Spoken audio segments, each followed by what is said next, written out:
Bom dia, sejam bem-vindos à teleconferência da EcoRodovias referente aos resultados do quarto trimestre de 2019. Agora, gostaríamos de passar a palavra à senhora Andréa Fernandes, que fará os comentários sobre os resultados do quarto trimestre de 2019. Por favor, senhora Andréa, pode prosseguir. Bom dia, sejam bem-vindos a mais uma teleconferência do Grupo EcoRodovias, hoje referente aos resultados do quarto trimestre de 2019. Agradecemos o interesse e a participação de todos. Gostaríamos de mencionar alguns eventos importantes do período. A assinatura do contrato de concessão entre a Ecovias do Cerrado e a NTT para exploração por 30 anos da BR-364-365, uma das principais ligações entre o Centro-Oeste e o Estado de São Paulo. A conquista desta concessão é consistente com a estratégia do Grupo EcoRodovias de focar nos ativos de concessões rodoviárias e alongar o prazo de duração do portfólio. O BNDES aprovou o financiamento de longo prazo para a Econ35 no valor de R$ 996 milhões ao custo de TLP mais 3,49% ao ano e prazo de 23 anos e meio. A ANTAQ aprovou o estudo de viabilidade técnica, econômica e ambiental do Ecoporto Santos, contemplando o reequilíbrio econômico-financeiro e a prorrogação da vigência do contrato até 2048. O processo segue para aprovação da Secretaria dos Portos, vinculada ao Ministério da Infraestrutura. Em janeiro de 2020, foi publicada a decisão sobre o sobrestamento da licitação do concessionário Rodoanel Norte até 30 de junho de 2020. No quarto trimestre de 2019, o EBITDA pro forma das novas concessões Econ35 e Eco050 somou R$ 78 milhões, representando cerca de 13% do EBITDA pro forma consolidado. Podemos observar no slide 2 que o tráfego consolidado de veículos equivalentes pagantes no quarto trimestre apresentou aumento de 29,8%. Desconsiderando o início de operação da Econ35 e Eco050, o tráfego consolidado apresentou aumento de 2,4% no quarto trimestre. O tráfego de veículos pesados apresentou aumento na Ecocataratas, na Ecovias dos Imigrantes e Ecosul, devido às exportações de commodities agrícolas. Tanto na Ecovia Caminho do Mar como na Ecocataratas, nota-se um incremento de tráfego em função das reduções tarifárias a partir de outubro de 2019. A Eco101 apresentou redução devido ao ciclo da indústria de celulose da região e às condições econômicas desfavoráveis do Estado do Espírito Santo. Adicionalmente, o crescimento de tráfego de veículos leves na Ecovia Caminho do Mar, Ecocataratas, Ecovias dos Imigrantes, Ecopistas e Ecosul deve-se às melhoras nas condições climáticas nos finais de semana e feriados, além da indução de tráfego na Ecovia Caminho do Mar e Ecocataratas devido às reduções tarifárias. Na Ecoponte, houve redução em função das obras do BRT do Rio de Janeiro próximas aos acessos da ponte. Em relação ao desempenho financeiro consolidado do grupo, no slide 3, a receita líquida, excluindo a receita de construção, neste trimestre, atingiu R$ 804 milhões, e a receita líquida das concessões rodoviárias apresentou aumento de 26%, em função principalmente do início de operação da Econ35 e a consolidação da Eco050. Passando para o slide 4, o custo caixa comparável no trimestre totalizou R$ 203 milhões, aumento de 4,4%, devido principalmente ao incremento dos custos com manutenção nas concessionárias e crescimento dos gastos de serviços de terceiros do Ecoporto em função do incremento das movimentações. Importante destacar que a companhia já iniciou o processo de adequação de sua estrutura corporativa nas holdings, para suportar futuras oportunidades de crescimento e os novos ativos recém-conquistados do grupo. O EBITDA pro forma foi de R$ 592 milhões no quarto trimestre, com crescimento de 39% e margem de 74%. Vale lembrar que a isenção da cobrança de pedágios para os eixos suspensos reduziu a receita de pedágio em R$ 32 milhões no quarto trimestre de 2019 e em R$ 129 milhões no ano de 2019. Esta isenção será objeto de reequilíbrio econômico-financeiro dos contratos. A maioria das concessões apresentaram crescimento de EBITDA, como podemos observar nos slides 5 e 6, em função principalmente dos reajustes tarifários e incremento do tráfego.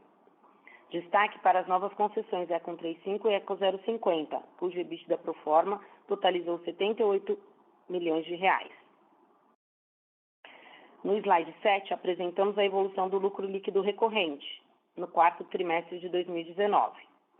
O lucro foi impactado positivamente pelo maior EBITDA, mas, por outro lado, negativamente pelo resultado financeiro, devido ao início da contabilização da variação monetária sobre o direito de outorga da Econ 35 e pela maior depreciação e amortização, resultando em um resultado líquido de R$ 91 milhões.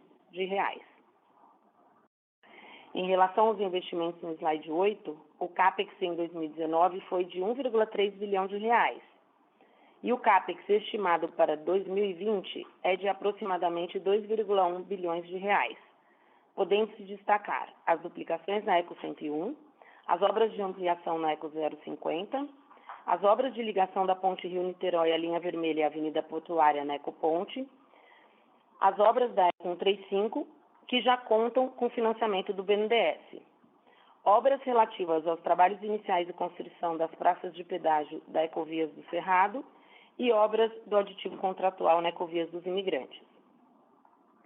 Seguindo para o slide 9, o indicador de vida líquida EBITDA pro forma apresentou redução atingindo 3,2 vezes. Encerramos o trimestre com caixa de cerca de R$ 2,1 bilhões, que em conjunto com a geração de caixa futura, nos deixa confortáveis quanto à capacidade financeira do grupo. Com relação aos vencimentos de 2020, já estamos em fase avançada de negociação para os refinanciamentos do primeiro semestre.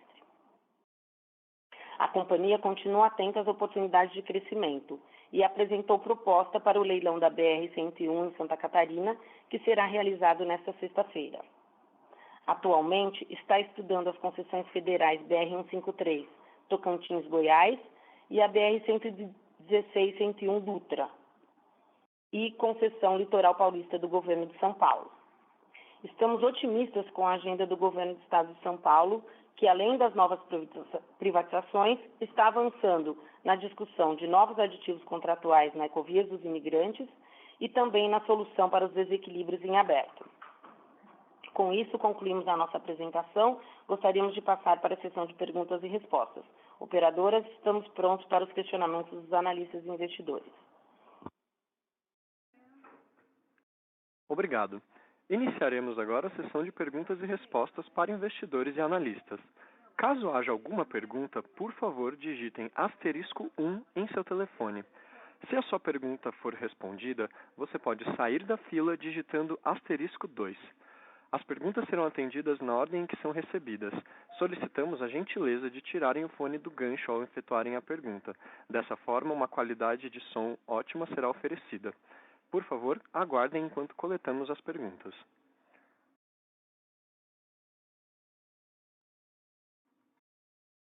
A nossa primeira pergunta vem de Victor Mizusaki, de Bradesco BBI. Por favor, senhor Victor, pode prosseguir. Oi, bom dia. Eu tenho apenas uma pergunta com relação ao Ecoporto. Vocês mencionaram, né, que agora só falta a aprovação final do Ministério de Infraestrutura. Eu queria saber se vocês podem dar uma ideia de quando que deve vir essa aprovação e uma vez concluído esse processo, qual que seria a estratégia para esse ativo? Obrigado. Victor, bom dia. É Marcelo. Sim, o processo saiu então da agência, está na CEP para análise, é um processo que tem suas etapas bem definidas, a gente espera que ao longo de primeiro semestre de 2020, enfim, a gente tenha já uma conclusão para a renovação da concessão. O Ecoporto tem demonstrado uma retomada dos seus volumes, enfim, está se dedicando a operações de cabotagem, de carga de projeto e outras coisas. A gente não tem a estratégia, obviamente a gente não tem como antecipar qual vai ser a estratégia da Ecovias, mas seguramente a gente irá apoiar sempre operações de Ecoporto em sua, digamos, retomada para valores e números que sejam sempre melhores. Agora estamos concentrados no processo da renovação, tá? Ok? Obrigado. Tá ótimo, obrigado.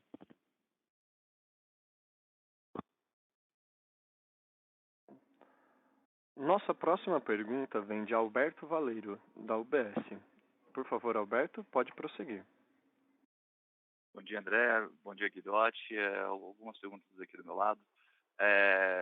Queria que pudesse dar uma cor aí sobre a margem EBITDA da Eco 135, muito bom por uma concessão tão nova, comparado com a Eco 050, que não foi tão bom, é uma concessão que tem um pouco mais de tempo. Aí, essa seria a minha primeira pergunta. Alberto, tudo bem? Obrigado pela pergunta. A margem de EBITDA, ela às vezes ela tem que levar em consideração, obviamente, a tarifa, né? O tipo de tarifa, mas seguramente a 135 ele tem uma margem maior porque tem uma estrutura diferente. Ele tem uma outorga que está contabilizada e praticamente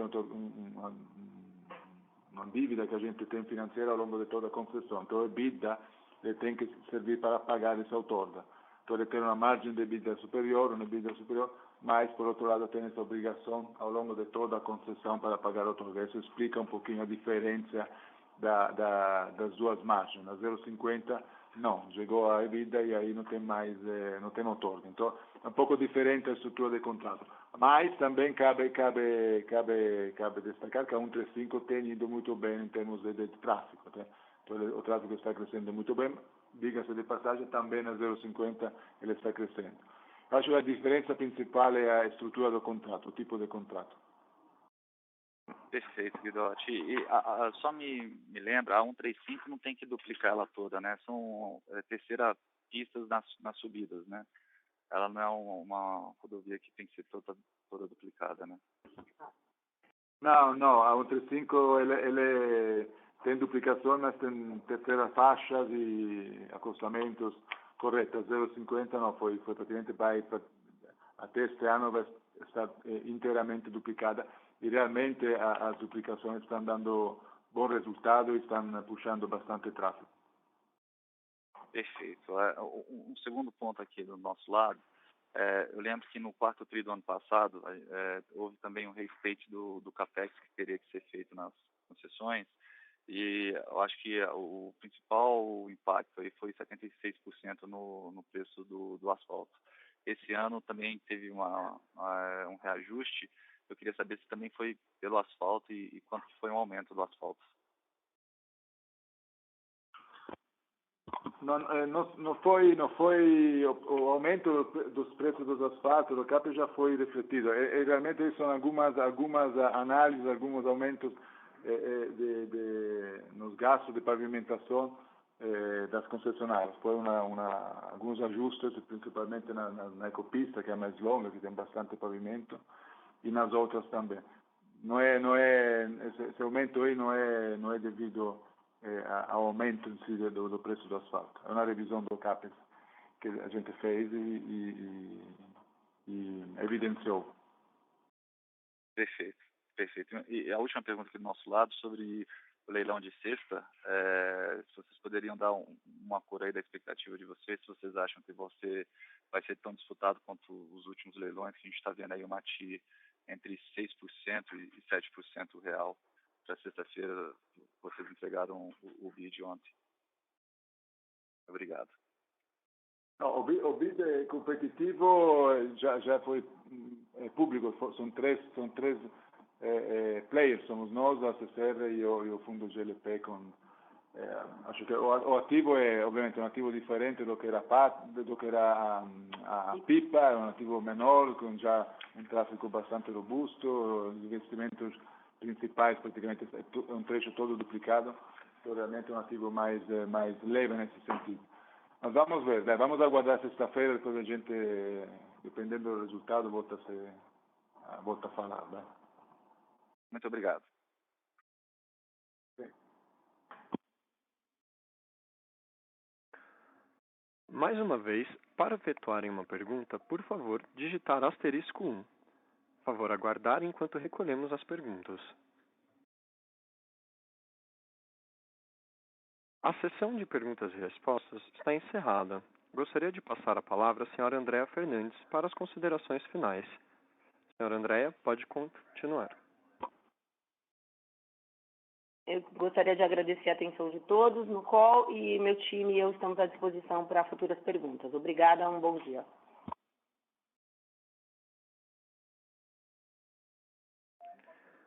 A teleconferência da EcoRodovias está encerrada. Agradecemos a participação de todos e tenham um bom dia.